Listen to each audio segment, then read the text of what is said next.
संजय पांडे, माँ शारदा धनराजी देवी intermediate college दवनपुर के हिंदी प्रवक्ता। इस ऑनलाइन क्लास में सभी बच्चों का हार्दिक अभिनंदन एवं स्वागत है। आज हम कक्षा 9th क्लास के बच्चों को काव्य संकलन का पाठ 1 कबीरदास के शीर्षक साखी का चर्चा करने जा रहे हैं, जो इस प्रकार है। पहला दोहा है। सतगुरु हमसू रीझ कर कहा एक प्रसंग, बरस्या बादल प्रेम का भीग गया सब अंग। इस दोहे में कबीरदास जी गुरु के महत्ता के बारे में बतला रहे हैं कि जीवन में गुरु का क्या महत्व होता है। बिना गुरु के ज्ञान से कोई भी इंसान, कोई भी मनुष्य आगे नहीं बढ़ पाया है।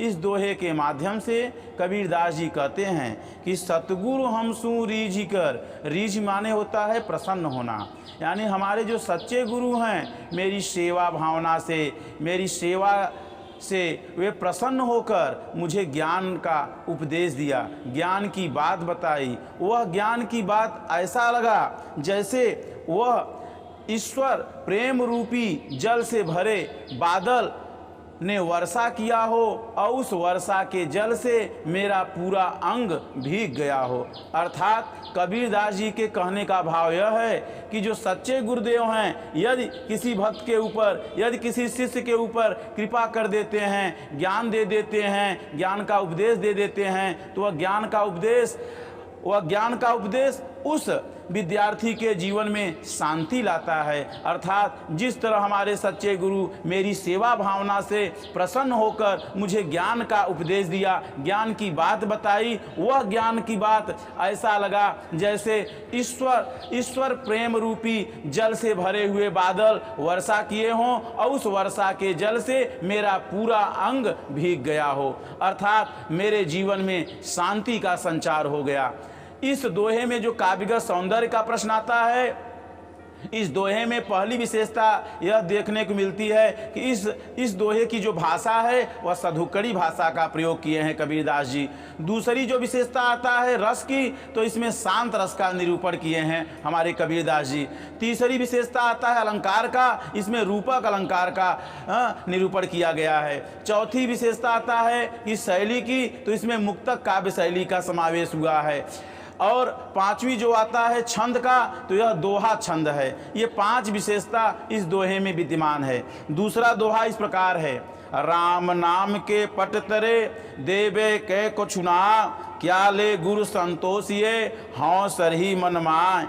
यहाँ कबीरदास जी कहते हैं कि गुरु जो उपदेश देते हैं अपने शिष्यों को, विद्यार्थियों को, उससे बड़ा इस संसार में कोई भी वस्तु नहीं है। मेरे सच्चे गुरुदेव ने मुझे ज्ञान का उपदेश दिया, ज्ञान की बात बताई। हमारे मन में एक आशा आया, एक विचार आया कि गुरुदेव को भी इस शिक्षा के बदले में कुछ दिया जाए, ज्ञान के बदले में कुछ दक्षिणा दिया जाए। लेकिन मन में जो विचार आया वह मन में ही रह गया, सामने उभर कर नहीं आया। इसलिए कि जब मैंने सोचा कि गुरु को कुछ दिया जाए, तो इस संसार में राम नाम से बढ़कर कोई वस्तु नहीं है। अर्थात हमारे सच्चे गुरु ने हमें राम नाम दिया और राम नाम से बढ़कर इस संसार में कोई वस्तु नहीं है। तो गुरुदेव को कौन सी वस्तु देकर मैं प्रसन्न करूं, जब वह राम नाम से बढ़कर इस संसार में कोई वस्तु है ही नहीं, तो कौन सी वस्तु देकर अपने गुरुदेव को संतुष्ट करूं। अर्थात मेरे मन में जो विचार आया देने का,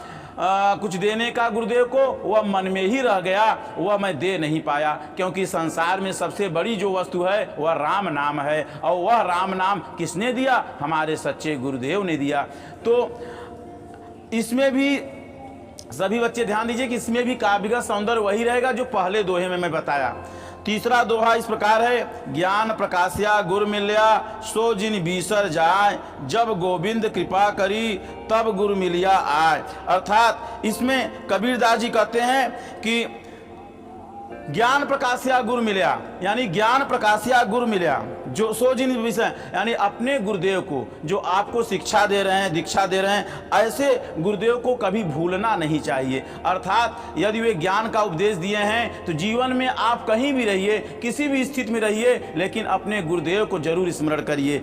यहाँ कबीरदास जी कहते हैं ज्ञान प्रकाशिया गुरु मिलया सो जिन बिसर जाए। कबीरदास जी की कहना है कि ईश्वर की महान कृपा से गुरु की प्राप्ति हुई है, अर्थात ईश्वर की कृपा हुई तब ऐसे सच्चे गुरुदेव हमारे जीवन में आए।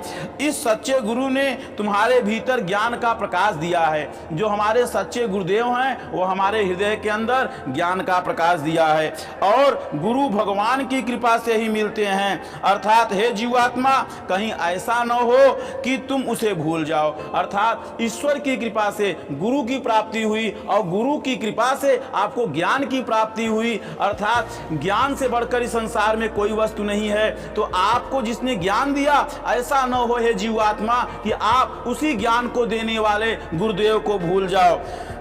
काव्यगत सौंदर्य ध्यान दीजिए सभी बच्चे। पहला काव्यगत सौंदर्य की जो विशेषता है, इसमें शांत रस का निरूपण हुआ है। अलंकार की चर्चा की जाए, दूसरी विशेषता तो यहाँ अनुप्रास अलंकार विद्यमान है। तीसरी यदि चर्चा की जाए भाषा की, तो वही भाषा है जो पहले दोहे में थी, सधुकड़ी भाषा का प्रयोग है। शैली जो है वह मुक्तक काव्य शैली है, और छंद का जो प्रयोग किया गया है दोहा छंद है।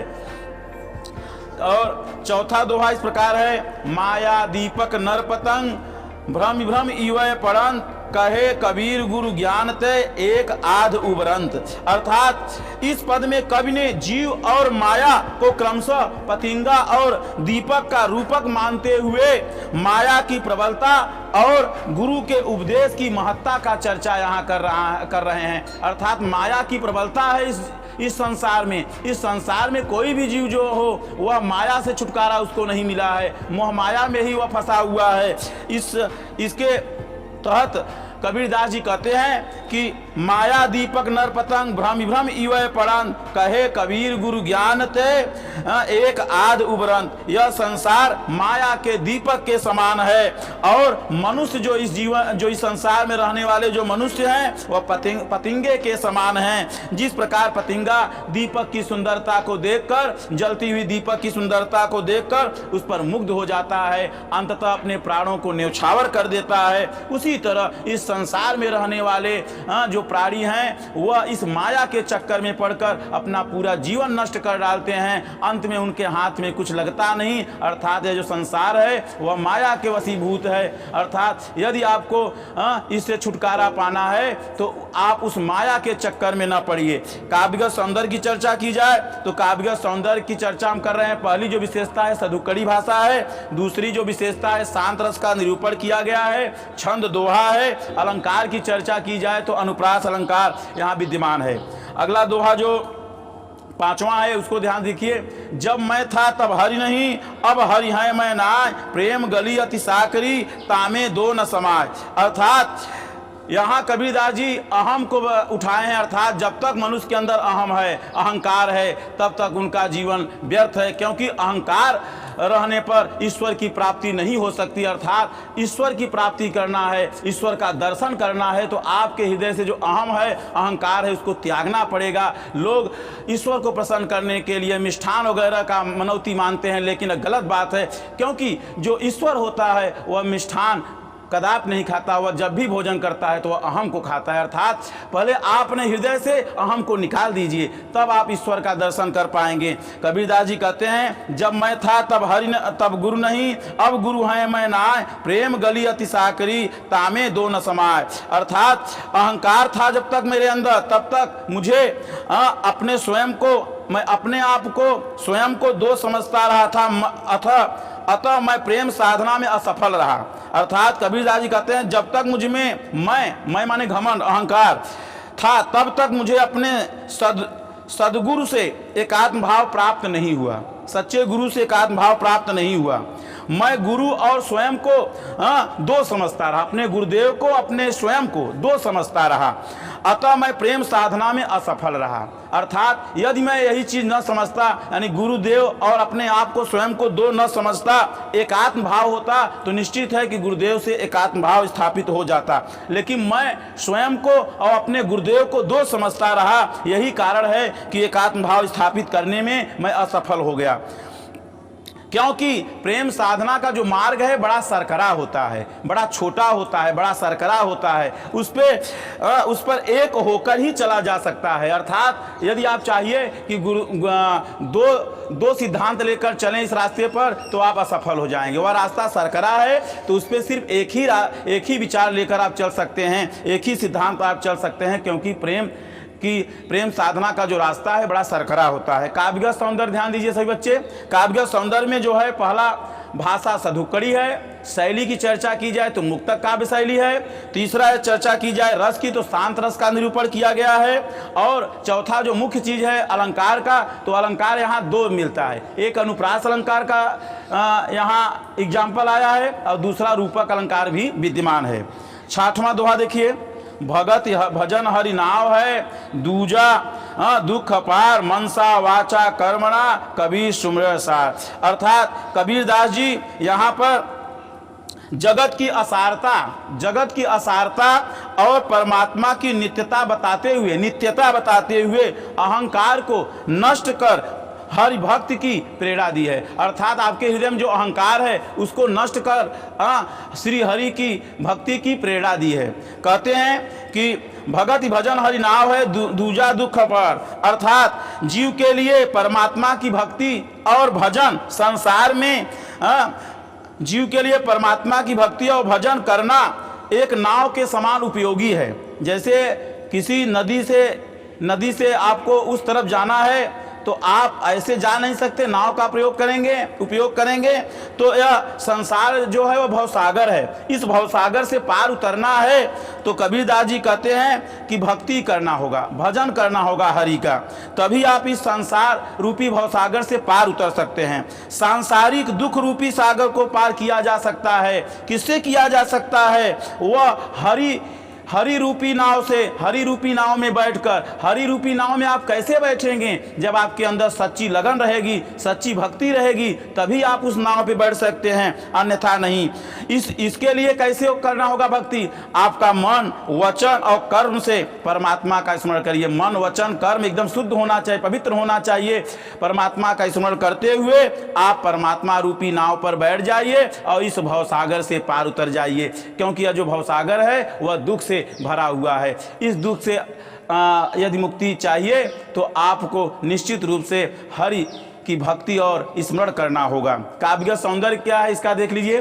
पहला जो है सधुक्कड़ी भाषा का निरूपण किया गया है, दूसरा जो है मुक्तक काव्य शैली का समावेश है, और अलंकार की चर्चा की जाए तो इसमें अलंकार का जादू डाल दिए हैं कबीरदास जी।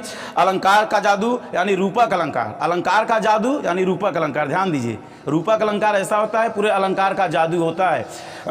और अगला चर्चा की जाए तो इसमें छंद जो है वह शुरू से ही वही चला जा रहा है, दोहा छंद है। दोहे छंद की विशेषता जान लीजिए बच्चे कि पहले और तीसरे चरण में 13-13 मात्रा, दूसरे और चौथे चरण में 11-11 मात्रा पाई जाती है। यदि ऐसी विशेषता है तो छंद है। यदि इसकी विपरीत विशेषता है कि पहले और दूसरे में 11-11, तीसरे और चौथे में 13-13, तो यह सोरठा हो गया, क्योंकि दोहे का उल्टा सोरठा होता है।